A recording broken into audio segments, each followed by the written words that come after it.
आज इसी विषय पे हमारी बात होगी, लेकिन आपको बता दें कि वंदे मातरम की 150वीं वर्षगांठ हम लोग मना रहे हैं, तो उसके पीछे की स्टोरी क्या है, हम सॉफ्ट स्टोरी के माध्यम से चलिए देखते हैं वंदे मातरम की एक सॉफ्ट स्टोरी।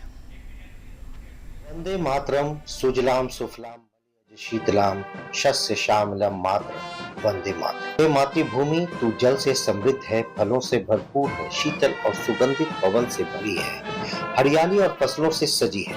हे माता, मैं तुझे नमन करता हूँ। माँ भारती को केंद्र में रखकर रची गई इस कविता में भारत की धरती को केवल जमीन का एक टुकड़ा नहीं बल्कि माँ के रूप में देखा गया है। 150 साल पहले लिखा गया वंदे मातरम आज भी करोड़ों भारतीयों के दिलों के अंदर देश प्रेम की वही धड़कन पैदा करते हैं। साल 2025 में वंदे मातरम ने अपनी रचना के 150 वर्ष पूरे किए और इसकी 150वीं वर्षगांठ को 7 नवंबर 2025 से 7 नवंबर 2026 तक देश भर में वर्ष भर चलने वाले स्मरणोत्सव के रूप में मनाया जा रहा है। लेकिन सवाल है कि आखिर वंदे मातरम में ऐसी क्या ताकत थी कि यह एक कविता से स्वतंत्रता आंदोलन की आवाज बन गई। इसकी कहानी शुरू होती है 7 नवंबर 1875 से, जब बंकिम चंद्र चट्टोपाध्याय ने संस्कृत निष्ठ बंगाली में इसकी रचना की और पहली बार अपनी साहित्यिक पत्रिका बंग दर्शन में प्रकाशित किया।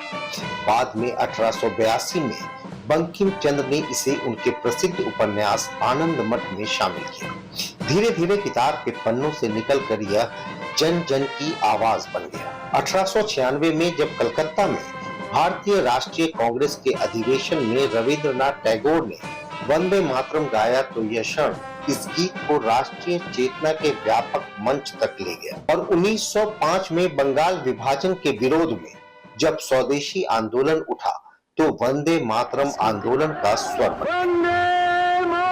ब्रिटिश सत्ता ने इसे दबाने की बहुत कोशिश की, लेकिन वंदे मातरम जुलूसों में गूंजा, सभाओं में गूंजा, विद्यार्थियों के नारों में गूंजा, क्रांतिकारियों के संकल्प में गूंजा, यहाँ तक कि जेल की दीवारों के अंदर भी गूंजता रहा।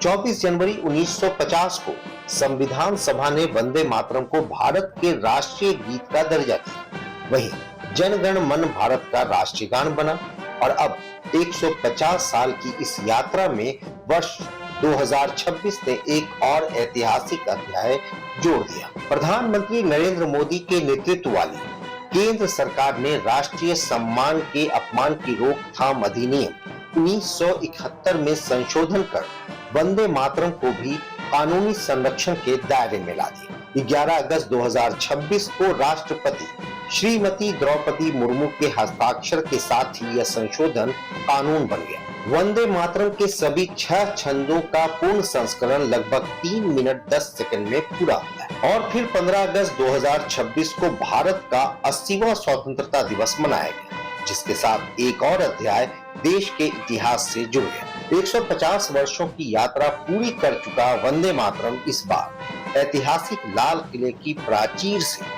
पहली बार अपने पूर्ण स्वरूप में गूंजा।